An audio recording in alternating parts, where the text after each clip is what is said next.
16-16 घंटे का जो ऑपरेशन होगा, बेहोश करने के लिए किसका यूज किया जाता है? एगो का ऑपरेशन हो रहा था पेट का और इधर गिटार बजा रहा था। मतलब साइंस कितना डेवलप कर गया। पहले ना बड़ा मौत होती थी जब हम बेहोश करते थे, उसका जिम्मेदारी है वापस इसको होश में लाने का। देखे होंगे मूवी वगैरह में ना रुमाल में कुछ दवाई छिड़क के बेहोश कर देता है। इथरो बेहोश करता है तो भयानक बेहोश करता है, मुआइये देता है। आज के टाइम पे जो एडवांस क्लोरोफॉर्म बहुत ही हाईली रिएक्टिव होता है और ये फोटो सेंसिबल होता है, यानी सूर्य के प्रकाश में आके रिएक्शन कर देता है। इसीलिए क्लोरोफॉर्म को रंगीन बोतल में रखा जाता है। पहले बेहोश करने के लिए क्लोरोफॉर्म का यूज किया जाता था, जिससे ज्यादातर आदमी बेहोश रह जाता था। अब उसके जगह ईथर आया। ईथरो बेहोश करता है तो भयानक बेहोश करता है, मुआइये देता है। बहुत मतलब उतना भी मतलब आज के टाइम पे जो एडवांस आ गया है एनेस्थीसिया, व्हाइट कलर का एक इंजेक्शन लेगा, आपको नॉर्मल सा पूछेगा, सब कोई दिक्कत नहीं, बस एक इंजेक्शन लगेगा। और इंजेक्शन लगाने से 1-2 घंटा पहले ही जब आप वार्ड में एडमिट रहेंगे ना, तो कोई सिस्टर आएगी, नर्स पहले से ना आपको इंट्रा किट पहना चुकी रहेगी। इंट्रा किट नसों में लगा दिया था।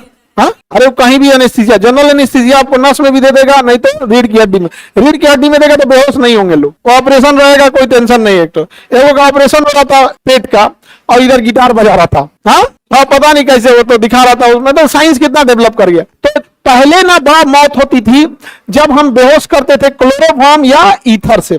अभी बहुत कंट्रोल्ड आ गया है। अब जो डॉक्टर होता है ना एनेस्थीसिया का, जब तक ऑपरेशन चल रहा है वो वहां उसका जिम्मेदारी है वापस इसको होश में लाने का। बहुत टॉप डिपार्टमेंट होता है उसका, और वो हर चीज कंट्रोल कर लेता है। आप बेहोशे रहेंगे, आप बीपी डाउन होगा तो उसमें एगो दूसरा इंजेक्शन डालेगा, फटाक से बीपी ठीक हो जाएगा।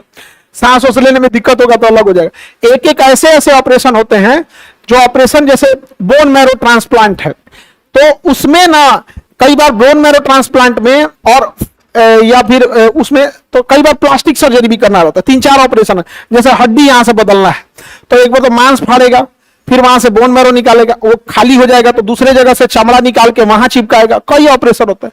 तो कई ऐसे ऐसे जैसे 16-16 घंटे का जो ऑपरेशन होगा, तो डॉक्टर बीच में खाना खाने चला जाता है। जैसे हड्डी वाला है अपना करके चला गया, अब प्लास्टिक सर्जरी वाले को या उसको कहेगा भाई अब कहीं से आप मांस निकालिए और कहीं चिपकाइए सटाइए, जब तक हम खाना वाना खा लेते हैं। बीच में उसको ब्रेक लेना पड़ जाता है। 16 घंटा कैसे डॉक्टर करेंगे भाई, वो भी इंसान है। और वो डॉक्टर लोग को सोचो बड़ी टफ होता है, इसे गर्दन झुकाए उनको स्पाइन में प्रॉब्लम आ जाता है। ऑपरेशन करते करते गर्दन झुका के उनके ही स्पाइन में क्या आ जाता है प्रॉब्लम। ऐसे तो नहीं करेगा ना, इसे मरीज बेचारा निपट जाएगा। तो बेहोश करने के लिए किसका यूज किया जाता है? क्लोरोफॉर्म।